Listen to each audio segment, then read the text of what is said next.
Here I have Samsung Galaxy M31s, and today I'm going to show you how to enable Do Not Disturb mode on this device. So first of all, you have to go to the upper bar here, and here you have the button Do Not Disturb.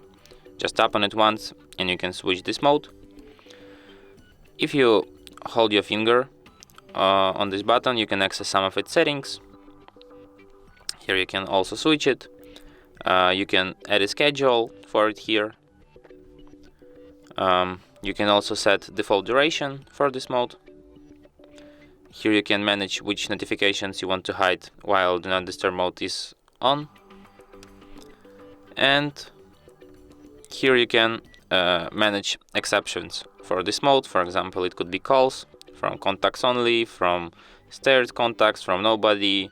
There's also a feature repeater callers, allow calls when they're received from the same phone number more than once within 15 minutes. The same goes to the messages. Also you can add alarms, media sounds, touch sounds, calendar events, reminders. And that's it. Thanks for watching. If you find this tutorial useful, don't forget to hit that like button and subscribe to our channel.